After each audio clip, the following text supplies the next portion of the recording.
দেখছেন এইমাত্র পাওয়া সর্বশেষ সংবাদ, শুরুতেই শিরোনাম। এবার ফাঁস হয়ে গেছে গোপন তত্ত্ব, রূপপুরে $500 কোটি আত্মসাৎ করেছে শেখ হাসিনা, যা দিয়ে বাড়ানো যেত 137টি পদ্মা সেতু।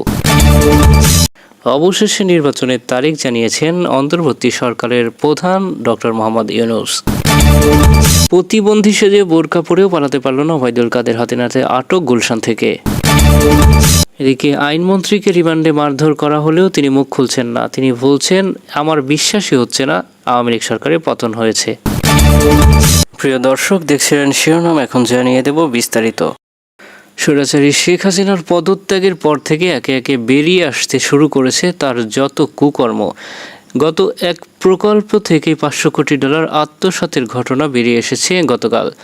দেশের সর্ববৃহৎ ও ব্যয়বহুল প্রকল্পের উপর পারমাণবিক বিদ্যুৎ কেন্দ্র থেকে $500 কোটি বেশি আত্মসাৎ করেছে এই স্বৈরাচারী ক্ষমতাসীন প্রধানমন্ত্রী শেখ হাসিনা। শনিবার প্রকাশিত গ্লোবাল ডিফেন্স কর্পের এক প্রতিবেদনে এমন তথ্য জানানো হয়েছে। প্রতিবেদনে বলা হয়, প্রকল্প বাস্তবায়নকারী সংস্থা রোসাট্র মালয়েশিয়ার একটি ব্যাংকের মাধ্যমে শেখ হাসিনাকে অর্থ আত্মসাতের সুযোগ করে দেয়। এতে যুক্ত ছিল তার ছেলে সজীব ওয়াজেদ জয় এবং ভাগ্নি টিউলিপ।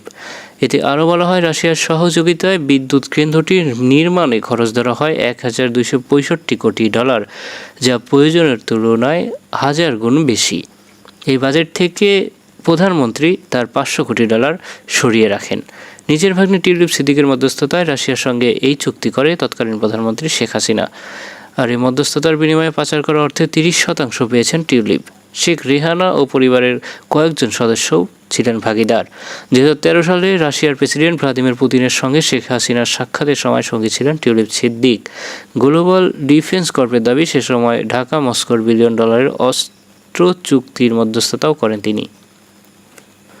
শেখ হাসিনা পদত্যাগের পর থেকেই খুঁজে পাওয়া যাচ্ছে না আওয়ামী লীগের কোনো নেতাকর্মী সহ ছাত্রলীগ, আওয়ামী লীগ এবং যুবলীগের কোনো সদস্যকেই।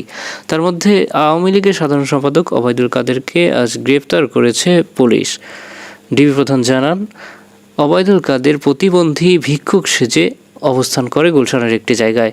গোপন সূত্রে খবর পেয়ে তাকে আটক করা হয়েছে বলে জানান তারা। তাদের ধারণা, তিনি প্রতিবন্ধী বেশে বোরকা পরে পালাতে চেয়েছিলেন দেশ থেকে। এবং ডিবি প্রধান আরও বলেন, দেশের অবস্থা খারাপ হয়, ইমিগ্রেশন পাসপোর্ট বাতিল করায় তারা বাইরে যেতে পারতো না, এই জন্য দেশেই গুম করে থাকতে চেয়েছিলেন তারা। এই জন্য ছদ্মবেশ, কখনো হিজড়া বা কখনো বোরকা পরে প্রতিবন্ধী সেজে পালিয়ে থাকতো ওবায়দুল কাদের মতো এমপি মন্ত্রীরা। এদের মধ্যে আরও রয়েছেন হারুন, ডিবি প্রধান হারুন, এছাড়াও ওবায়দুল কাদের সহ আরও বড় বড় এমপি মন্ত্রীরা, যাদের কয়েকজনকেই কেবল পুলিশ হেফাজতে নেওয়া হয়েছে। তবে নতুন পুলিশ কমিশনার বলছেন, খুব দ্রুতই এদেরকে ধরা হবে এবং জনসম্মুখে শাস্তি দেওয়া হবে।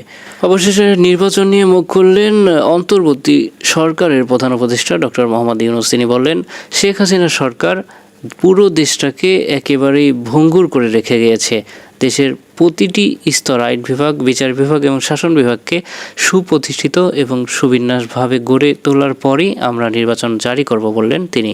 তিনি বলেন, খুব দ্রুতই আমরা পদক্ষেপ নেব যেন আইন, বিচার এবং বাংলাদেশের প্রত্যেকটি জনগণ, দরিদ্র মানুষের অধিকার, মৌলিক অধিকার এবং অন্যান্য যেসব যাবতীয় অধিকার রয়েছে সব ঠিকঠাকভাবে তারা পায় এবং প্রত্যেক অধিকার সুনিশ্চিতের পরে আমরা জাতীয় নির্বাচন অনুষ্ঠিত করব।